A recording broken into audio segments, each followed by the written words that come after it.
Blessed be magic makers. So there's a video circulating on here, and this happens every so often. I see the same kind of content, to where a person will tell you that you can't use items from the Dollar Tree. You have to go to apothecaries to buy these certain things, that your tools must come from another practitioner.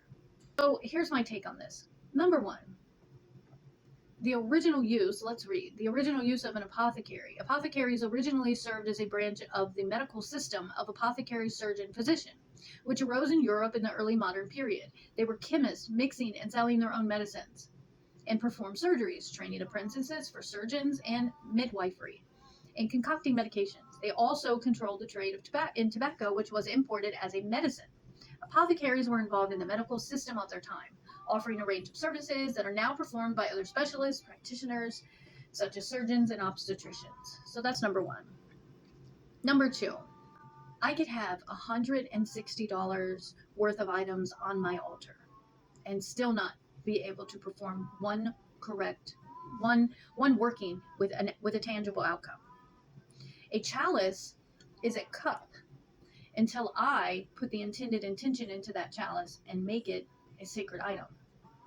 A wand is a stick until I decide to put some time, love, intention, and focus into it to make it a wand.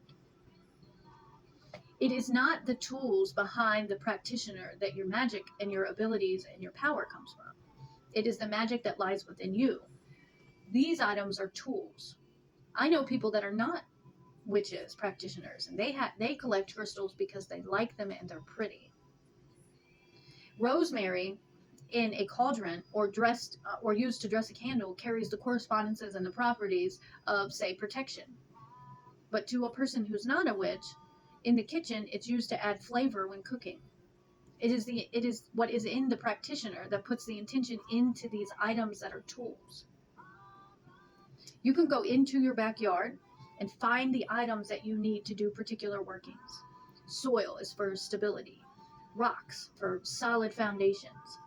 You can put sticks in different ways for directional workings that you want. It's not the power of the tools that make the magician. It's the ability within the magician that adds the power to those tools.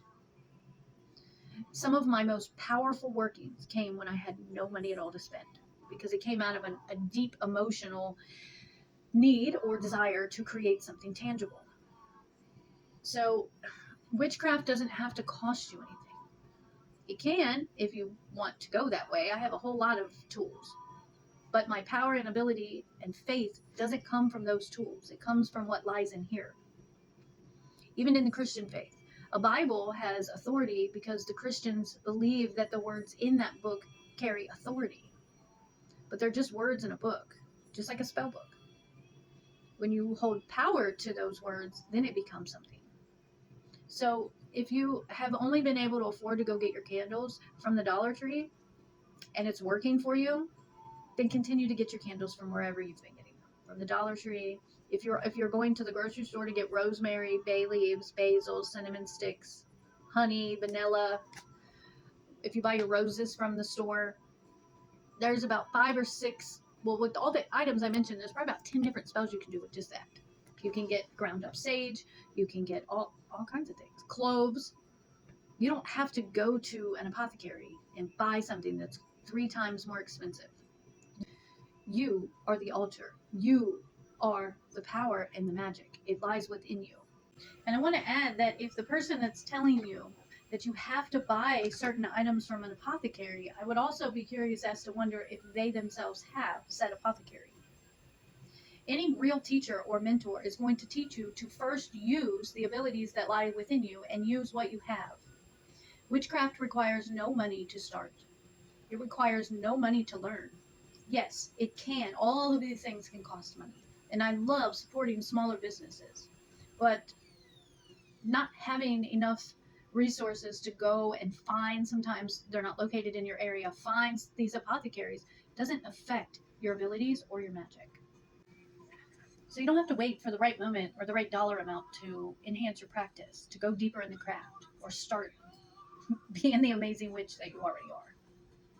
Blessed be. P.S. I get a lot of my stuff from the Dollar Tree.